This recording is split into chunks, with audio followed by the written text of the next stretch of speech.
শখের বসে আর কি। হ্যাঁ সেটাই সেটাই, ওই ট্যুরে যাবেন তখন একটা স্মৃতি হিসেবে থাকা যাবে। আচ্ছা ভাই, ওকে ভাই, আল্লাহ হাফেজ। আসসালামু আলাইকুম। তো এই ভাইটার সাথে কিছুক্ষণ আলাপ হলো আমার ক্যামেরা সেট আপ নিয়ে। তো যাই হোক, আজকে ক্যামেরা সেট আপ নিয়ে কথা বলবো না। তো আজকের ভিডিওতে একসাথে সব পেয়ে যাবেন আমার বাইকের টোটাল মডিফিকেশন, পার্টসগুলোর দাম এবং কোথা থেকে কালেক্ট করা হয়েছে। কিছু কিছু মডিফাই নিয়ে আমার আলাদা আলাদা বিস্তারিত ভিডিও আছে, সেগুলো সময় হলে দেখে নিতে পারেন। তো ওই ভিডিওগুলোতে সবার প্রশ্ন থাকে যে পার্টসগুলোর দাম এবং কোথায় পাওয়া যাবে। তো সব কিছু একসাথে জানার জন্য চলুন শুরু করি। প্রথমে এই চাবির কাভার, এটা বংশাল মার্কেট থেকে নেওয়া। তো এটার প্রাইস নিছিল 330 টাকা।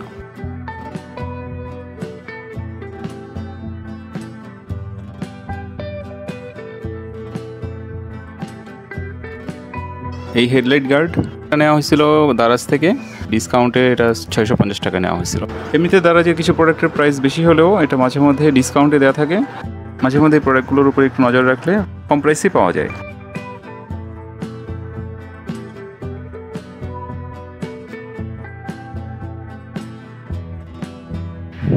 বাইকের উইন্ডশিল্ডটা দারাজ থেকে নেওয়া, এটা 950 টাকা, এটাও ছাড়ে কেনা হয়েছিল।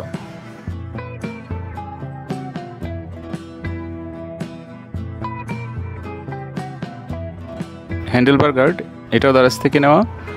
এই প্রোডাক্টটাও ডিসকাউন্টে নেওয়া, 2000 টাকার মতো পড়ছিল।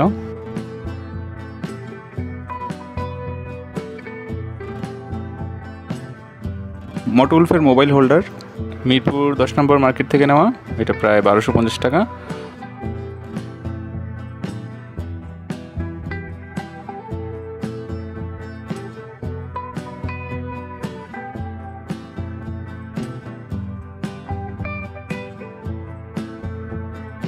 এক্সট্রা একটা হর্ন লাগানো হয়েছে সাউন্ডটা বাড়ানোর জন্য এবং এটার ইফেক্টিভিটি অনেক ভালো।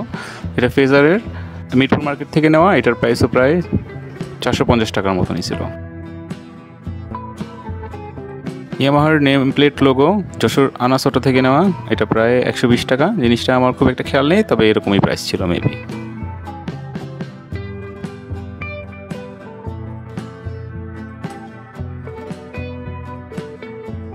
বাইকের সিট কাভারটা আমি চেঞ্জ করছি, আগের স্টকটা দিয়ে পানি ঢোকার একটা চান্স থাকে, এই জন্য এটা চেঞ্জ করে নিছি। এটা মিরপুর মার্কেট থেকে অর্ডার দিয়ে করানো, 500 টাকার মতো খরচ হয়েছিল।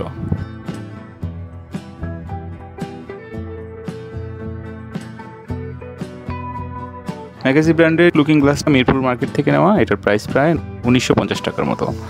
ইনস্টলেশন সহ প্রায় 2000 টাকার মতো খরচ হয়েছিল।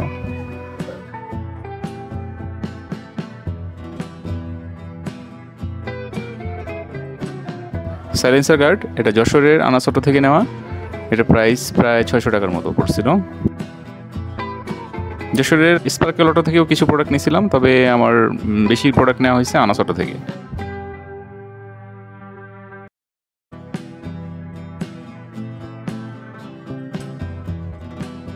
মাডগার্ডটা মডিফাই করা হয়েছে মিরপুর 10 নম্বর মার্কেট থেকে।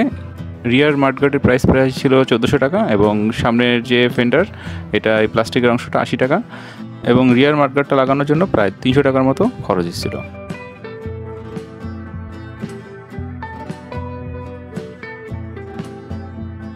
ব্যাকসিট ক্যারিয়ার, এটা মডিফাই করা, এটা নিয়ে আমার একটা আলাদা ভিডিও আছে। এটা অ্যাভেঞ্জারের 160 যে মডেলটা, স্টক যে ক্যারিয়ারটা থাকে সেটা এবং আনাসোটো থেকে একটা ক্যারিয়ার নিয়ে 2টা জোড়া দিয়ে বানানো হয়েছে। এটা প্রায় 3000 টাকার মতো খরচ হয়েছে। কোভিক্সের 10mm লক, এটা বংশাল মার্কেট থেকে নেওয়া, এটার প্রাইস ছিল 1400 টাকা, এখন অবশ্যই এটার প্রাইস আরও বেশি। এর সাথে যে ডিস্ক লক হোল্ডার, সেটা যেন তালাটা রাখতে সুবিধা হয়, এটার প্রাইস 450 টাকার মতো। শাড়ি গার্ড, যশোরের আনাস অটো থেকে নেওয়া, কুরিয়ারের মাধ্যমে, এটা 1950 টাকার মতো খরচ ছিল।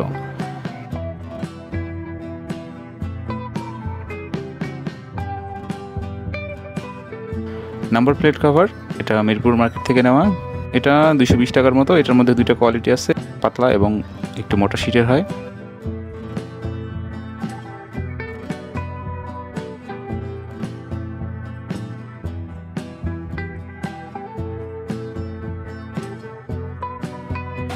Side stand cover Mirpur market থেকে নেওয়া হয়েছিল, 300 টাকা প্রাইস। ব্রেক লিভার কভার, এটা 30 টাকার মতো এবং গিয়ার লিভার কভার, এটা মনে পড়তেছে না, তারপরও 50 থেকে 70 টাকা এরকম হবে।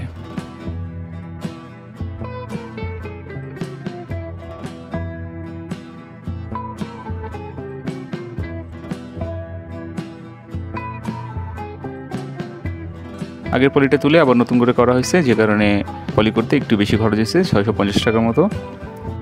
এছাড়াও ট্যাঙ্কের প্লাস্টিকের কাভার, সাসপেনশন রড এবং আদার্স অন্যান্য জায়গায় কিছু পলি করা হয়েছে, যে কারণে এখানে টোটাল 1400 টাকার মতো খরচ হয়েছে।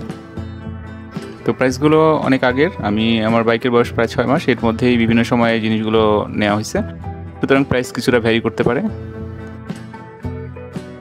ঢাকাতে যারা থাকেন, যদি মিরপুরে কিছু মডিফাই করতে চান তাহলে আমাকে দিয়ে নক দিতে পারেন, একটু আড্ডাও দেওয়া হবে, আর অন্যান্য যা মডিফাই করতে চান সে ব্যাপারে আমি হেল্প করতে পারবো ইনশাআল্লাহ। তো এর আগে খলিল ভাই নামে আমার এক সাবস্ক্রাইবার প্লাস আমার শুভাকাঙ্ক্ষী এখানে এসেছিলেন, এবং তার সাথে বেশ কিছু ভালো সময় কাটাইছি, এবং পাশাপাশি তার কিছু মডিফিকেশনও এখানে করানো হয়েছে।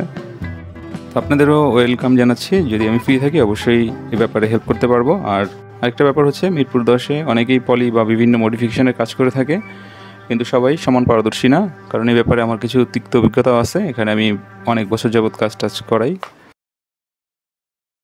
এই জন্য অবশ্যই একটু যাচাই বাছাই করে, শুধু প্রাইসের দিকে না, তার এক্সপিরিয়েন্স এবং কাজের ধরন এগুলো দেখে তারপর যে কোনো কাজ করাবেন।